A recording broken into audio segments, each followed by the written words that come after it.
여러분 안녕하십니까? 반갑습니다. 오늘은 그 전세보증금의 이중 반환 문제에 대해서 말씀을 드리도록 하겠습니다. 한 2년 전까지만 해도 2년 전까지만 해도 집주인이 세입자한테 보증금 1억 원을 반환한다 할 때 세입자한테 반환했었거든요. 은행에 반환하지는 않았습니다. 그러면 세입자가 1억 원 중에 뭐 2천만 원은 자기 돈이고 8천만 원은 은행한테 꾼 돈이다. 그럼 세입자가 집주인한테 돈을 받아서 자기 돈 빼고 8천만 원하고 뭐 그동안에 뭐 이자 밀린 게 있다면 이자하고 은행에 변제하는 이런 형식을 취했었다는 거죠. 그래서 과거 뭐 몇십 년 동안 집주인은 세입자가 뭐 계약기간 끝났다 그러면 뭐 보증금을 세입자한테 주고 끝냈죠. 근데 한 2년 정도 된 것 같아요. 그러니까 지금 몇 달 전부터 보증금을 반환한 그런 일이 생기는데 그때부터 어떤 일을 취했냐면 이 보증금 반환 채권 있잖아요. 존속기간 만료 후 집주인한테 돈 달라 주장하시는 보증금 반환 채권 요거를 은행에 양도했다든지 이게 채권 양도거든요. 채권 양도 또는 질권 설정을 했어요. 채권 양도와 질권 설정을 설명을 드리겠지만 그러면 현재는 어떻게 해야 되냐면 현재는 집주인은 은행의 허락 없이 함부로 세입자한테 돈 주면 안 된다는 거죠. 만약에 지금 세입자한테 돈을 줬다. 근데 세입자가 은행에 변제를 안 한다. 그러면 은행은 집주인한테 청구할 수 있다. 돈 달라고. 이런 위험이 지금은 있다는 거죠. 참 법을 모르면 살기 힘든 시대에 살고 있는 거죠. 그래서 지금은 반드시 보통 세입자가 전세자금 대출을 받잖아요. 전세자금 대출을 받았을 때는 은행의 허락 없이는 세입자한테 돈 주면 안 된다는 거죠. 만약에 세입자한테 돈을 줬는데 은행이 안 갚아요.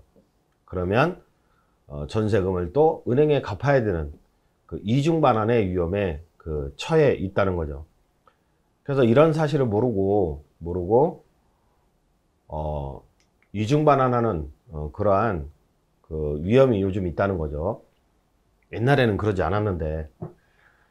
그래서 과거에는 임차인이 전세보증금 대출을 받더라도 채권질권이나 채권양도 방식을 취하지 않았어요. 근데 한 2년 전부터는 막 법무법인에서 막 통지서 날라오고 깜짝 놀래죠.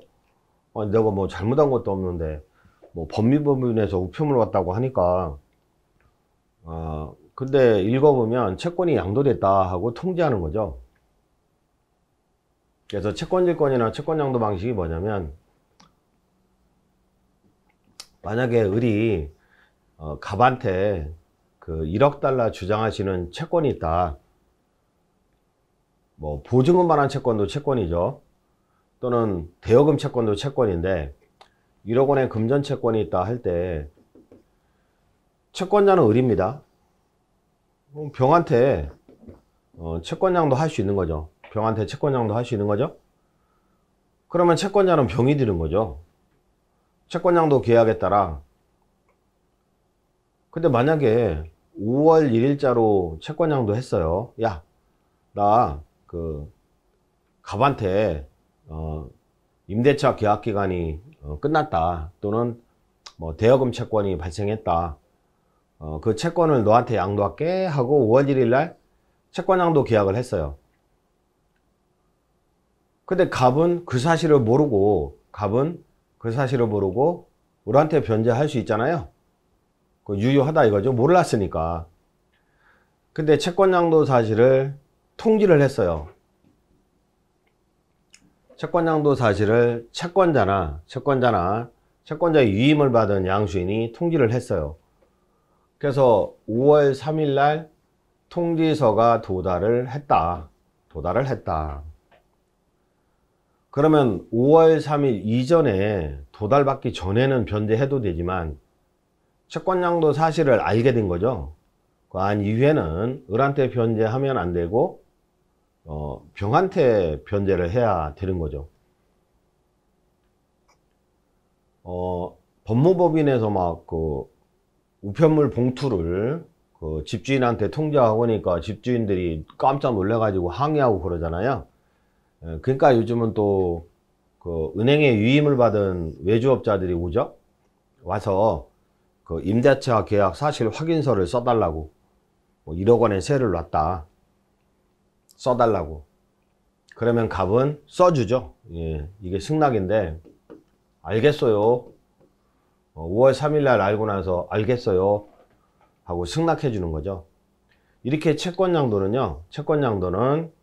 당사자 의사의 합치만으로 양도되지만 갑한테 주장하기 위해서 대항하기 위해서는 그 통지나 승낙의 방식을 유합니다.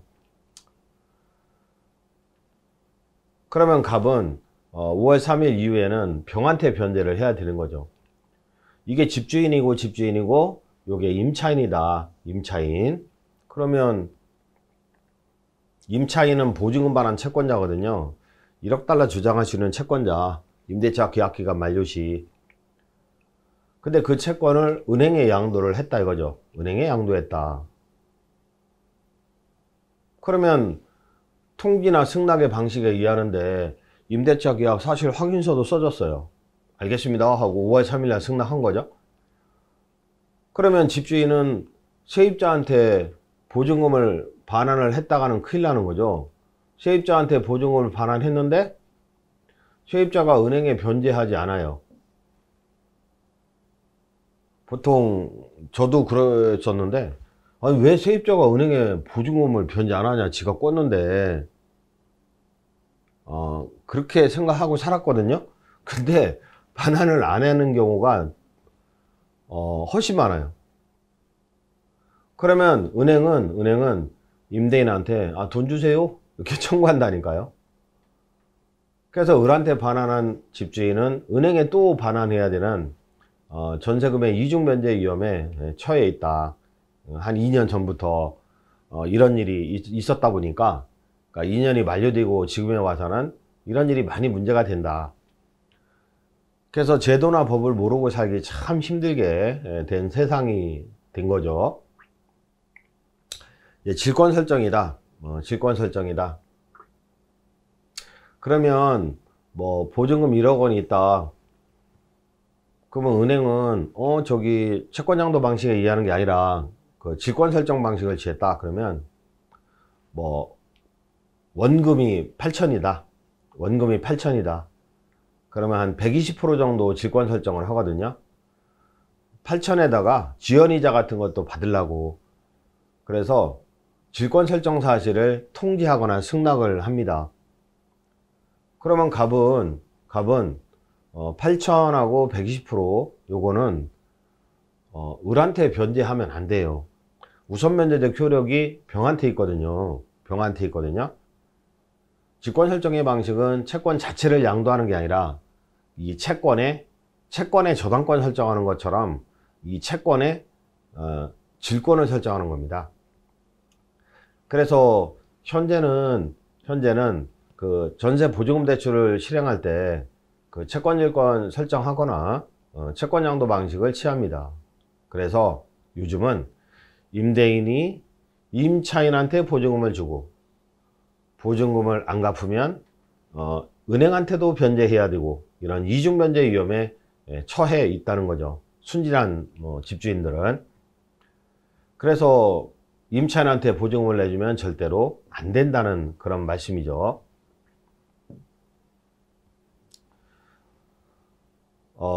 채권질권 설정 방법하고 이 채권양도 같은 경우는 그 공인중개사 시험 범위에 들어가지 않거든요. 그래서 공인중개사 여러분들도 채권질권이나 채권양도에 대해서 좀 생소할 수도 있거든요. 그래서 행사할 수도 있기 때문에 제가 이런 시간을 마련한 거고, 요 내용을 설명을 드렸죠. 통지나 승낙의 방법에 의하고 채권은 양도성이 있다. 그러나 채권의 성질이 양도를 허용하지 않는 경우는 그러하지 아니하다. 부양 청구권 이런 거.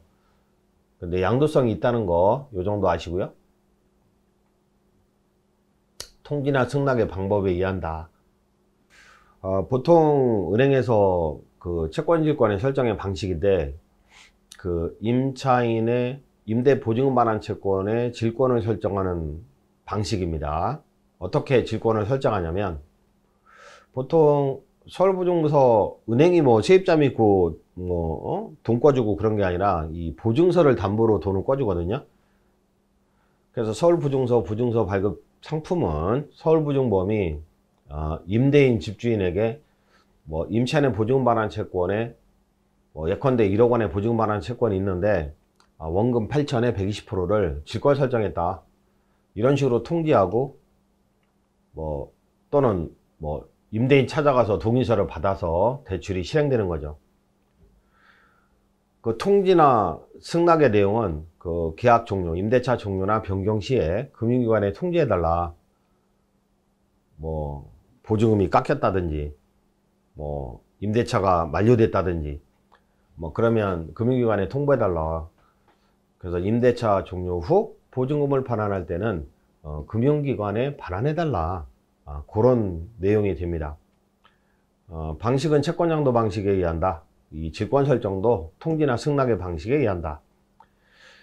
질권 설정은 채권 최고액이 120% 정도 잡히는데 상환시에 임대인 집주인이 전세자금 대출금과 체납이자를 은행 지점이나 그 은행 방문을 통해서 그 상환하거나 가상계좌로 상환하면 되는 거죠. 그러니까 전세자금 대출 받은 게 8천이다. 그리고 지연이자가 300만 원이 있다. 그러면 이거를 그 은행 계좌로 상환하면 된다는 거죠. 근데 이 지연이자 300이다, 8천이다, 이런 거는 은행 계좌로 상환하면 되고요. 그리고 질권 설정의 경우는 보통 10%, 1,000만 원, 1,000만 원 정도는 이 사람이 이사 갈 자리를 미리 계약해야 되잖아요. 미리 계약해야 되니까 의무는 없지만 관행적으로 한 1,000만 원 정도는 세입자한테 주고 그러죠. 딴 데 알아보라고. 이걸 계약금 삼아서. 그래도 9천만 원 남으니까 8천만 원은 또 은행에 상환하고 그 나머지는 또 정산을 하면 되는데, 질권 설정의 방법의 경우는 이렇게 해도 되거든요. 근데 채권 양도 방식은 이렇게 하면 안 돼요. 그래서 채권 양도 방식은 되게 불편한데 이렇게 하면 안 돼요. 보시면 채권 양도 방식, 좀 학생처럼 수입이 적은 세입자다. 그러면 아예 채권 자체를 즉 보증금 반환 채권 자체를 그 은행이 양수를 받아요. 그래서 시중은행이 취급하지만 허그, 주택도시보증공사나 주택금융공사의 보증서를 담보로 대출을 진행을 하고, 채권양도 통지서를 임대인에게 발송하거나 그 임대인 찾아가서 승낙받아 대출이 진행이 되는 거죠. 그래서 채권양도의 내용이 뭐냐? 임대차 종료 시에 임차인이 임대인에게 반환을 전세보증금 반환 채권 자체를 금융기관에 양도했으니까 금융기관에 채권을 변제라, 그런 뜻이고요. 채권 최고액을 상환하고 은행이 정산한 후 나머지를 다시 임대인에게 반환을 받게 된다. 그러니까 실무상 되게 불편한데요. 아까 질권 설정의 경우는 10%는 이사금을 미리 반환하고 관행적으로 딴 데 알아봐라 하고, 그러고 그 은행에 그 입금을 해주면 되거든요. 입금을. 근데 그 채권 양도 방식은요, 채권 자체가 은행한테 있거든요. 은행한테 있기 때문에 채권 양도 방식에 의한 경우는 왜 세입자한테 이거 주면 안 되죠. 주면 안 되죠. 그리고 현 임차인이 실무상 임대인이 임차인과 함께 은행에 가서 변제를 해요. 가서 실무상 바빠 죽겠는데 은행에 가야 돼요. 그리고 그 10% 정도 그 지불하기가 곤란해요. 그래서 은행에 가서 싹 변제하고, 그리고 은행이 이제 정산하잖아요. 정산하고 그 남는 거 있으면 집주인한테 또 돌려주고 하죠. 그래서 어떤 경우는 은행 통장에 입금하라고 하고, 어떤 경우는 뭐 한 푼도 세입자한테 주지 말고 은행 직접 오시라고 하고, 왜 경우의 수가 틀리냐 이렇게 얘기를 하는데, 채권이 양도된 경우는 채권자는 은행이기 때문에 은행에 가야 돼요. 그러니까 은행한테 다 주고 그리고 돌려받을 거 정산받아야 돼요. 그래서 계약상 임대인에게 편리한 방법은 뭐냐, 임대차 계약 체결할 때 임대인의 입장에서 말씀을 드린다면, 전세자금 대출에 동의하겠다. 다만 채권 양도 방식을 취하면 내가 은행 가야 되고 불편하다. 그리고 너도 미리 10% 못 받잖아. 그러니까 채권지권 설정 방식에 한정한다. 이렇게 계약서에 특약하면 좀 편하죠. 자, 여론을 보면 임차보증금을 반환하지 않는다. 임차보증금을 반환하지 않는다. 집주인이 요즘 새로운 임차인을 구하지 못해서 임대인이 임차보증금을 반환하지 못하는 사정이 있다. 서로 맞춰서 이렇게 새로운 세입자 두르고 서로 맞춰가지고 이렇게 보내면 좋죠. 보내면 좋은데, 임차인이 부담한 액수를 그 임차인에게 지불하지 못하면 도시보증공사 등은 그 임차 목적물에 그 임차권 등기 명령을 신청하게 되죠. 그래서 일정 기간 양해를 구하면서 이자를 내면서 천천히 상환해도 돼요. 그러니까 그 1억 원 중에 그 2천만 원은 세입자가 부담했고 8천만 원은 대출을 받았다. 그러면 임대차 만료 시에 새로운 임차인을 구하지 못해서 지역에 따라 틀리죠. 그 발을 동동 구르는 집주인이 있다. 그러면 2천만 원은 세입자한테 주고 8천만 원은 좀 양해를 구해서 좀 이자를 내고 있다가 임차권 등기 명령 두른다면 할 수 없는 거죠. 이자를 내고 있다가 새로운 세입자를 구해서 갚는 이런 식으로 그 운영을 하셔도 된다는 거죠. 최근에 제가 상담받은 내용이라 말씀을 드렸습니다. 이렇게 그 법이나 제도나 이런 것들을 제대로 알고 가야 그 세상을 살기 그 용이한 그런 세상이 되십니다. 그러니까 뉴스기사나 이런 거 그 무심코 지났다가 큰 손해를 볼 수 있는 그런 상황이 된 거죠. 하여튼 장시간 고생 많으셨습니다. 감사합니다.